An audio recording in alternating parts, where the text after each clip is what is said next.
from the Fox 11 newsroom here in Los Angeles, and with me now, I should say Sir Salman Rushdie, famous author, novelist, and has just come out with a new book called Joseph Anton, I guess your memoir, and a lot of focus on this book now because it does talk about those years that you had the fatwa on your head. My goodness.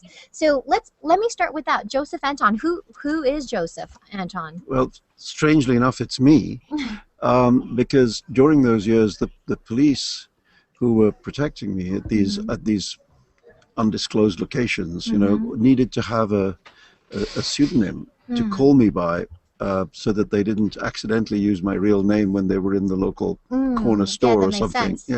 So they asked me to think of one, and I eventually invented a name from two of my favorite writers. So I took Joseph from Joseph Conrad and Anton from Anton Chekhov and put them together, and that name lasted for 10 years. And truthfully, I always disliked it. I really didn't like having to give up my name in that way. And the reason I made it the title of the book was I just thought it might show people how weird that time was, you know, to be asked just to surrender your name. That is a weird sensation. And I feel remiss for not introducing our friends here on the Google Hangout. I'm so sorry, you guys. Let me introduce you really quickly. Salman, this is Ayub. He's hanging out with us from Leicester. He's in England. Hi. Gracie is a resident senior in high school here in the Yucca Valley in Southern California. Great for you to meet Salman as well, Gracie. This is Kempton. He's in Calgary, Canada. Hi. Renzo is in Venezuela right now. Good morning, sir. And Trev is in Yorkshire. He's in the UK. Right. And Yifat, you are in Washington? Oh, I can't remember. She's in Texas. Texas. How could I forget that, Yifat? I'm so sorry. Austin, Texas. Yes. All right. It really is all over the place. Yes, and you may see a couple more faces pop up here in the Hangout. We have also, for those of you hanging out on air, make sure you plus in comment. And if you have a question, please tag me or anyone in our Hangout here, and we can get the question out to Salman. This is the book, by the way, Salman's new book called Joseph Anton. I know you guys have some questions, so let me get to them. Who's got the first one for Salman? Trev, yes, go ahead. You have a signed book, a copy. I do. Yeah, I've just bought it, and it's a signed copy, and I was elated. It was the last signed one, and I was really happy with that. Yeah. I've literally just got back, and while I was waiting for the Hangout, I was reading. I read the first page, and you start straight away. There's no messing about, is there? You get straight into it. I was just curious why you chose. I mean, I think it's a good reason, but a good idea to do it this way. But why you chose to do it in the third person? Oh, yeah. Let me just say, by the way, the book you held up has a different cover. Yes, it's blue. I noticed it was different from this one. So as not to confuse people, that's the British edition. Is there a British version? It's a different jacket. The one you've got is the American. Are there words in there like "mum"? As opposed to no, it's not really very. It's really, but the spelling has changed. It's true. Okay. But no. Well, the answer is I actually started trying to write it in the first person, you know, in the kind of ordinary way, and I mean, truthfully, I just didn't like it. I thought it was somehow more self-regard, more narcissistic almost. You know, I just did. And when it was in the third person, I felt I could have a little more distance from myself. I mean, it's also because I thought that this is a long time ago. This is 1989 is when this story begins, and I'm 23 years older now, and I felt that there's just a little bit of a difference between me now and me then, and I just thought it was easier to show that the person writing the book is not exactly the same as the person he's writing, the self he's writing about. You know? Excellent. So looking back, who's got the next question? Anyone else? Kempton, yes, go ahead. I've got a couple of questions, but let me try this first. So, Sir Salman, knowing what you know now, and what kind of advice would you have give yourself in your darkest hours during that 10 years? Like, it must be horrid for you during that 10 years. Well, I think, you know, it's the advice is the only advice to give in these situations, which is try and stand your ground, you know, and you know, fight the fight you have to fight. It's not good. It's not easy advice, because this was 10 years, which were a very difficult decade for me. But in the end, we did manage to defend the things that needed to be defended. There was an attempt to suppress this novel, and the novel's not suppressed, and there was an attempt to suppress the writer, frankly, and he's sitting here talking to you. Did you have any regrets ever of writing that book? No, I mean, I was sorry. I was sorry about everything that happened, because I would have had a much more interesting or enjoyable 10 years. Not more interesting, perhaps less interesting, but that would have been okay too.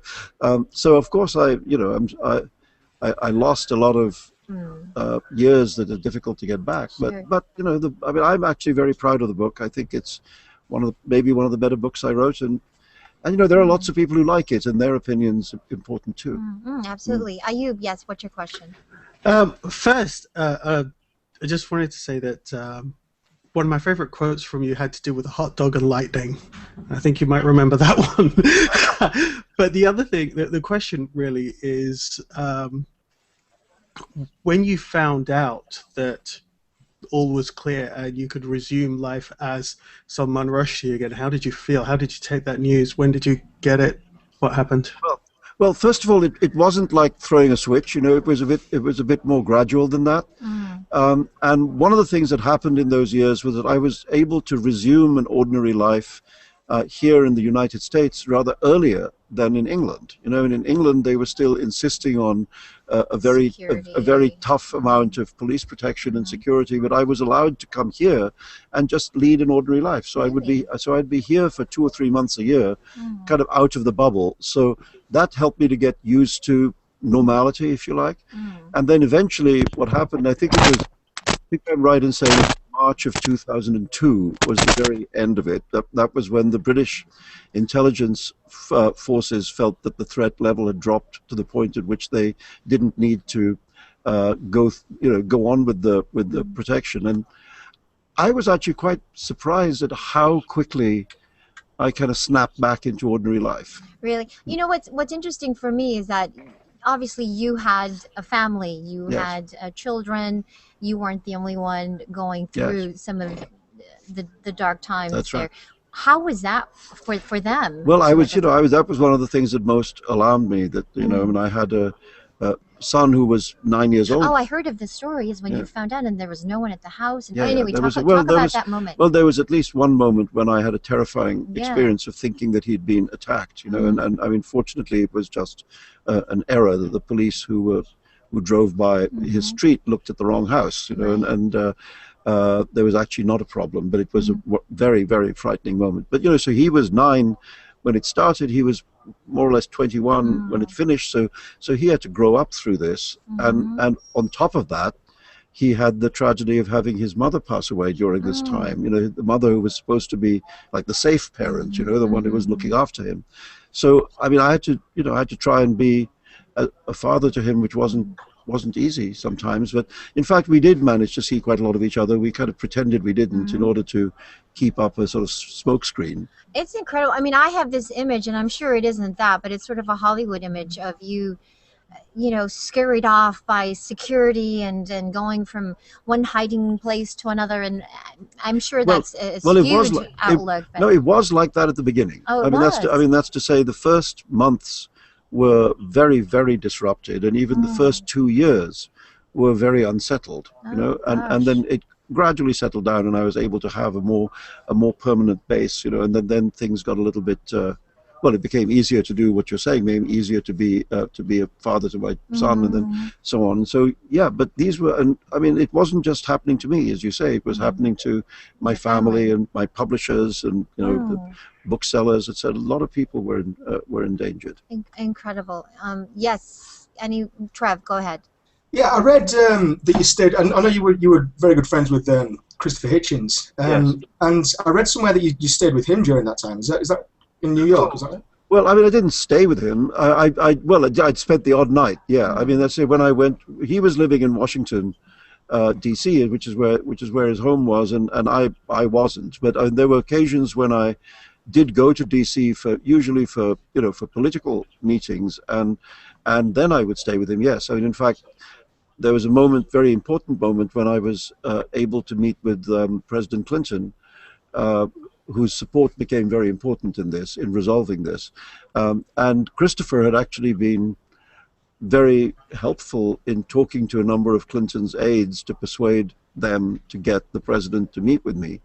And on that occasion, yeah, I stayed at Christopher's house and actually went from his house to the White House, and back. And one of Clinton's aides, George Stephanopoulos, who's now on TV here, you know, but in those days, Sunday. yeah, Yes. but in those days he was Clinton's in one of his inner circle of advisors, and he was one of the people who was helpful, who was telling Clinton he needed to do the right thing and this was the right thing to do. And he got so excited when Clinton agreed to meet me, and when I arrived at the White House, that he called Christopher at home while I was at the White House and said, "The eagle has landed." Fantastic. Did I miss it? Oh, yes, Kempton, go ahead. What's your question? So, Simon, I have to mention this because Midnight's Children just had its premiere in Calgary. So can you talk a little bit about your experience working with Deepa? And I know you spent 2 years writing the script, and you may even voice over the. Yes, it is my voiceover. Yes, that's my voice. If you saw the film, that's my voice you heard. Fortunately, you don't see me; you just hear me. But it was a very good experience, really. I mean, Deepa Mehta had been a friend of mine for some years, and we'd often talked about working together, and eventually we were able to get this film off the ground. I mean, I think it's a very beautiful film. It's so far only been seen in film festivals. You know, it was in the Telluride Film Festival in the United States. It was in the Toronto Festival, and then, as you say, Calgary. And it's going to be in the London Film Festival in October, and will release in the theaters soon after. And frankly, I just can't wait for people to see it. Exciting. Trev, did you have one more question? Yeah, this is going in a completely different direction. I think it was about a year ago. You responded to a fan on Twitter with a limerick about Kim Kardashian. Now, what was it that social media? I'm impressed. You're gonna what was it that triggered you to do that? It was brilliant. It's phenomenal limerick. But what was it that actually triggered you to go ahead and do that? Well, somebody challenged me. You know, I mean, somebody tweeted at me and said, "Don't you have anything to say about important things like Kim Kardashian?"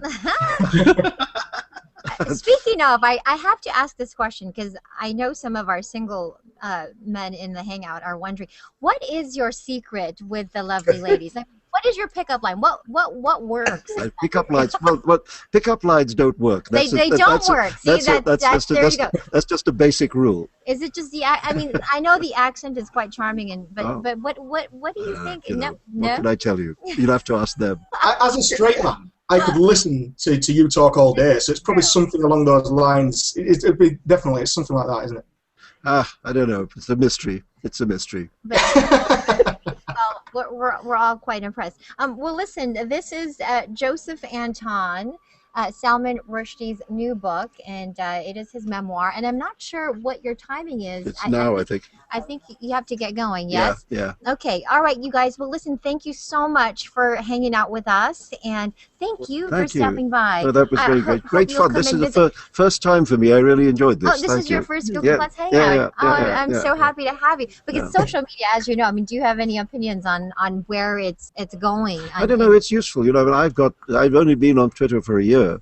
But I think what's interesting about it is how fast you get information. You know, it's not just about putting out tweets. You know, it's about how fast information reaches you. I think that's very valuable. Absolutely. Well, we definitely follow you on Twitter. So will you guys take a photo of me, Mr. Rushdie? Oh yeah. Please. Okay. Here's the camera right up here. By the way. All right. Okay. It didn't flash, but I guess it took it. No, they're taking it most definitely. Well, thank you so much. Yes. All right, yes. thank you. Thanks a lot, Simon. Bye, guys.